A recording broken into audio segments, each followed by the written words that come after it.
मैं सुमाराम कोहली आप सभी का स्वागत करता हूँ हमारे यूट्यूब चैनल में।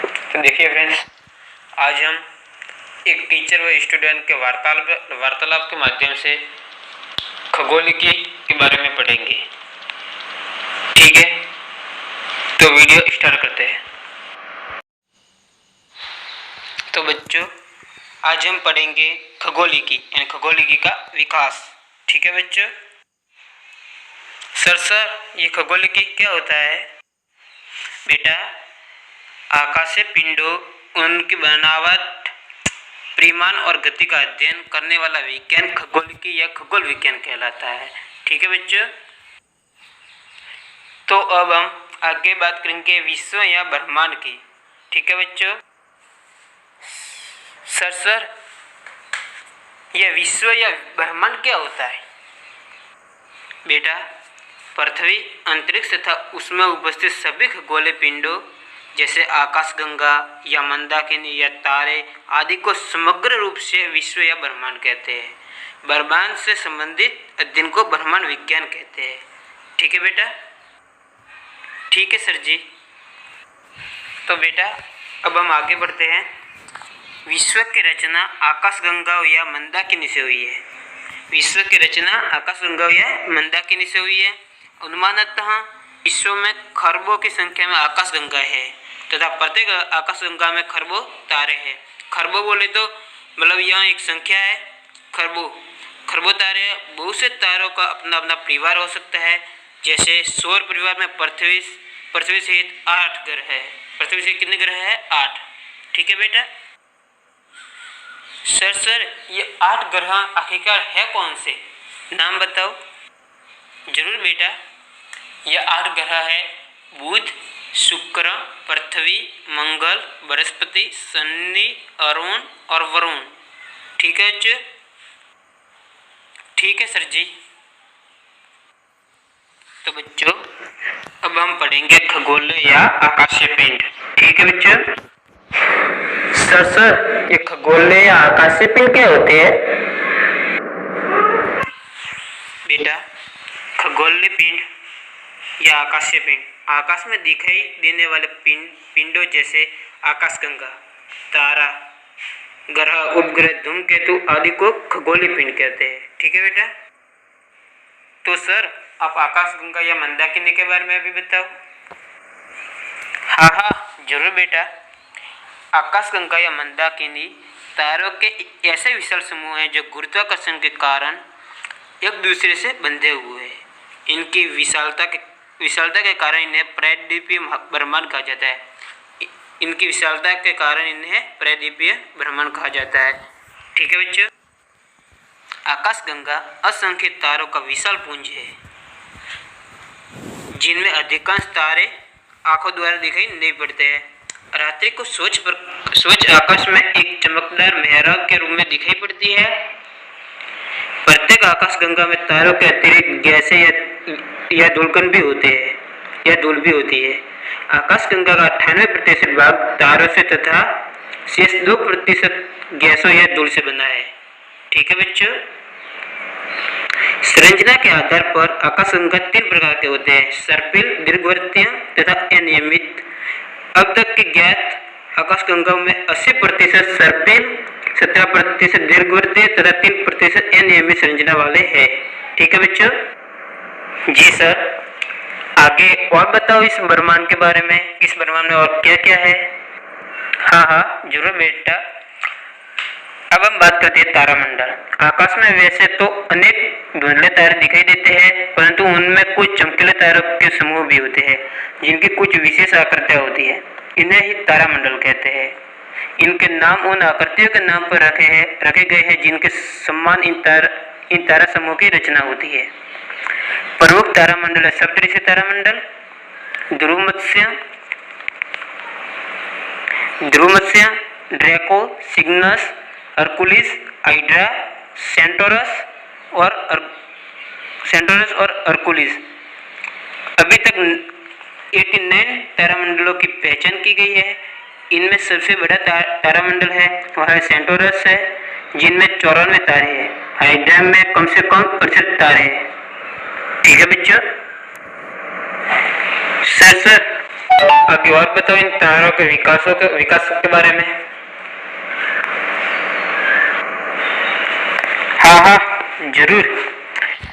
किसी तारे का जीवन चक्र आकाशगंगा में हाइड्रोजन तथा हीलियम गैसों के संघनन से प्रारंभ होता है, जो अंततः छोटे छोटे घने बादलों के रूप में धारण कर लेते हैं। ये बादल सदियों के गुरुत्वाकर्षण के कारण सिकुड़ता चला जाता है और एक प्रक्रिया शुरू हो जाती है जो गैसों के इस विशाल बादल को तारों में परिवर्तित कर देती है। यह सिकुड़ता हुआ घना गैस पिंड आदि तारा कहलाता है। ठीक है बच्चों। आदि तारे के सिकुड़ने पर गैसों के बादल में परमाणुओं की परस्पर टक्करों की संख्या बढ़ जाती है, जिससे उसका ताप बढ़ जाता है। सिकुड़ने की प्रक्रिया लगभग 1 अरब वर्ष तक चलती रहती है। इस दौरान आंतरिक ताप अत्यधिक बढ़ जाता है। इस अत्यधिक उच्च ताप पर हाइड्रोजन के नाभिक के संलयन होकर हीलियम के नाभिक बनाने लगते हैं। इससे अंदर का ताप तथा दाब और अधिक बढ़ जाता है। ठीक है बच्चों। तो बच्चों अब हम पढ़ेंगे तारे के जीवन का अंतिम चरण। जब तारे में हाइड्रोजन कम हो जाती है तो इसका बाहरी सतह फूलने लगता है और वहाँ लाल हो जाता है। यह तारे के अंतिम समय की पहली निशानी है। ऐसे तारे को लाल दानव कहते हैं।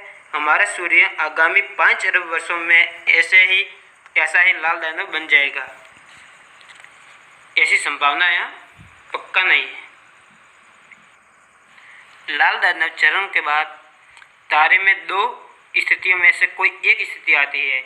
या तो वह श्वेत वामन तारे में बदल जाता है या फिर न्यूट्रॉन तारे में बदल जाता है। यदि तारे का प्रारंभिक द्रव्यमान सूर्य के द्रव्यमान के बराबर हो तो वह श्वेत वामन तारा बनता है, तथा यदि तारे का प्रारंभिक द्रव्यमान सूर्य के द्रव्यमान से बहुत अधिक हो तो उसका अंत अत्यंत विस्फोटक होता है, वह न्यूट्रॉन तारा बनता है। स्पष्ट है कि लाल दानव तारा का भविष्य उसके द्रव्यमान पर निर्भर करता है।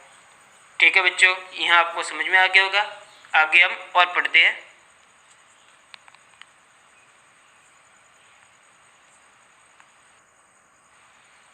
सर जब तारे का द्रव्यमान सूर्य के द्रव्यमान के बराबर हो तब क्या होता है?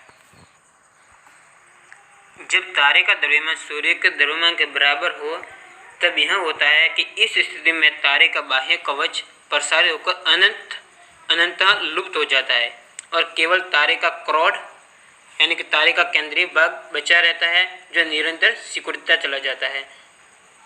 सिकुड़न के कारण तारे का आंतरिक ताप बढ़ जाता है, जिसके फलस्वरूप हीलियम के नाभिक संलयित होने लगते हैं। हीलियम में संलयन के परिणाम स्वरूप विमोचित ऊर्जा के कारण यह क्रोड किसी श्वेत वामन तारे के समान चमकने लगता है। ठीक है बच्चों।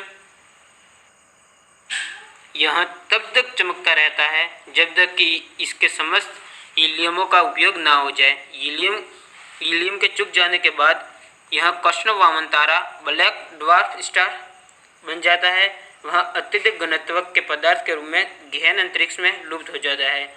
लगभग 90% तारों का अंत इसी तरह से होता है। ठीक है बच्चों। तो सर जब तारे का द्रव्यमान सूर्य के द्रव्यमान से बहुत अधिक हो जाता है तब क्या होता है? इस स्थिति में तारे का बाह्य कवच सिकुड़ने के दौरान विमोचित ऊर्जा के कारण विस्फोट के साथ ध्वंस हो जाता है।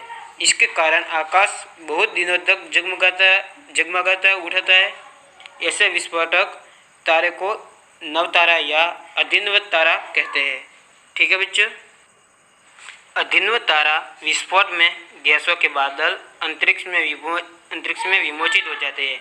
ये गैसें नए तारों के निर्माण हेतु कच्चे पदार्थ प्रदान करते हैं। अभिनव तारा विस्फोट के पश्चात केवल क्रोड बचा रहता है, जो निरंतर सिकुड़ता चला जाता है। विशाल गुरुत्वाकर्षण बल क्रोड को संपीड़ित कर उसके पदार्थ का घनत्व असीमित मात्रा में बढ़ा देता है। अत्यधिक संघनित पदार्थ का यह पिंड न्यूट्रॉन तारा कहलाता है, क्योंकि ये न्यूट्रॉनों से बने होते हैं।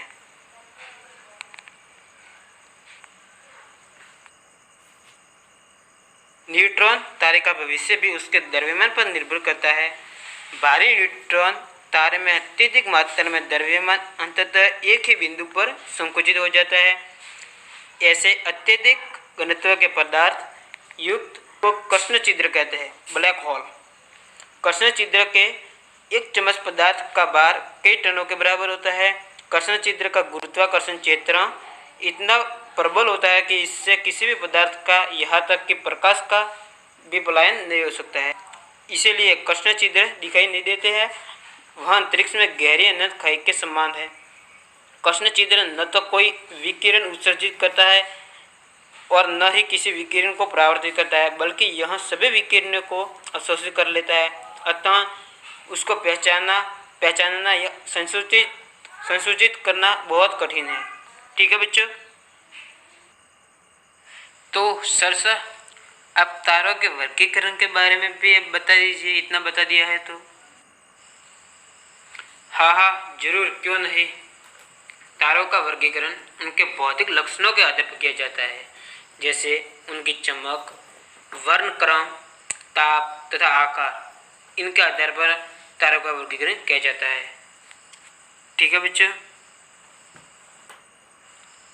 तो आप चमक के आधार पर ही बता दीजिए पहले, बाद में और बताना।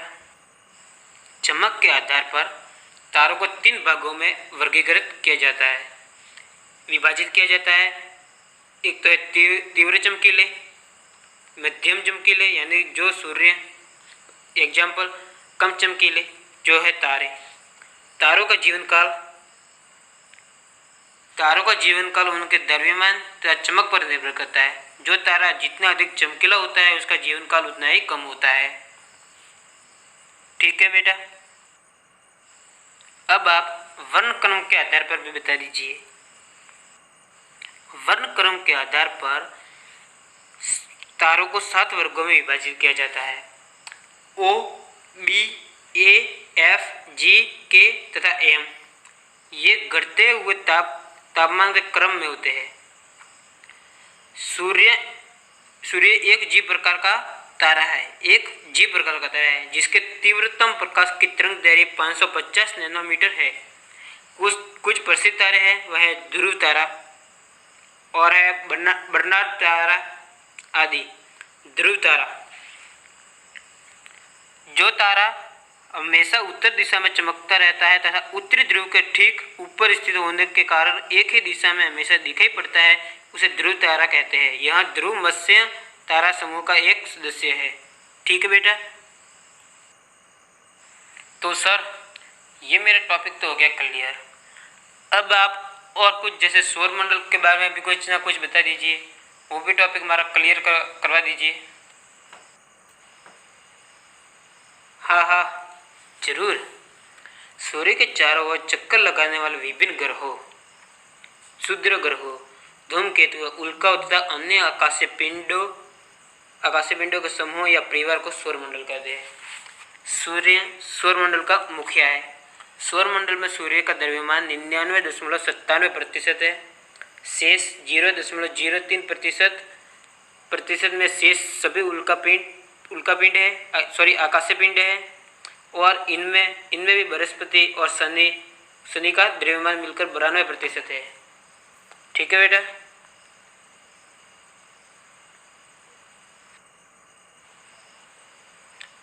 तो बेटा एक बात और, ग्रहों के पास अपना प्रकाश नहीं होता है। ये सूर्य की किरणों को परावर्तित कर प्रकाशित होते हैं। प्रकाश का परावर्तन इन पिंडों के वातावरण की मात्रा व प्रकृति पर निर्भर करता है। जिन पिंडों के पास अपना वातावरण नहीं होता है उनसे प्रकाश का परावर्तन कम होता है और वे कम चमकते हैं। ठीक है।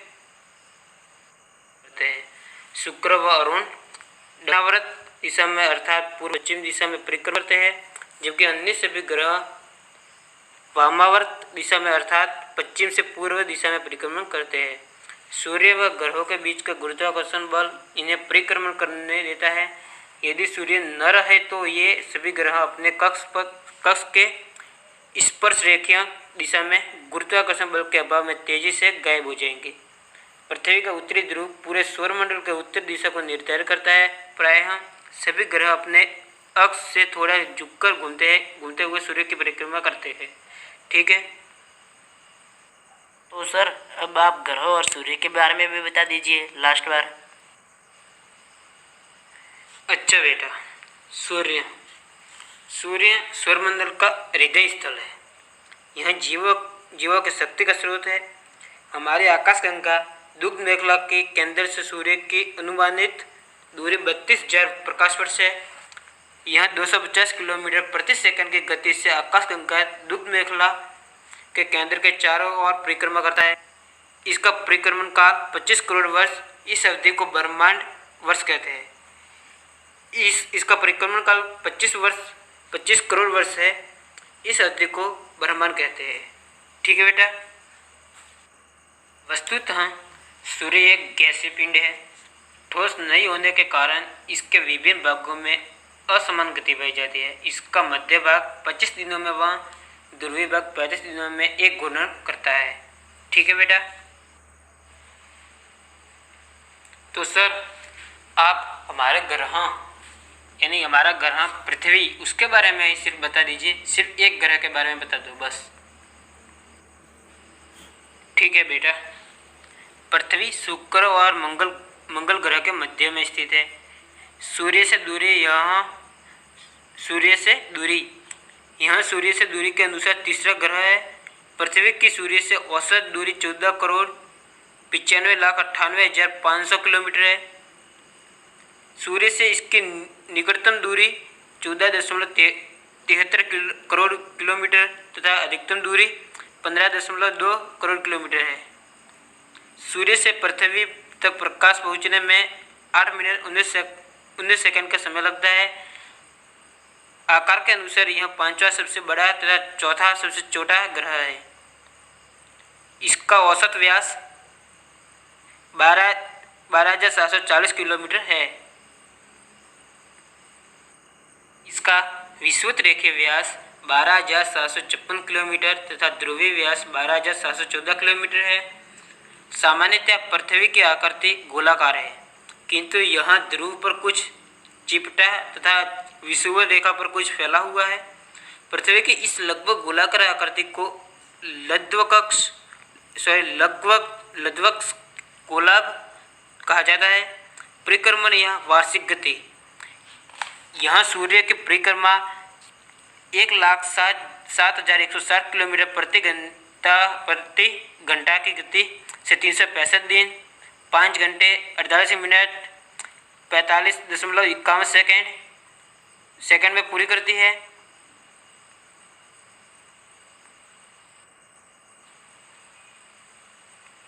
पृथ्वी को नीला ग्रह भी कहा जाता है, क्योंकि अंतरिक्ष से यह नीला दिखाई देता है। नीला दिखने का कारण जल है।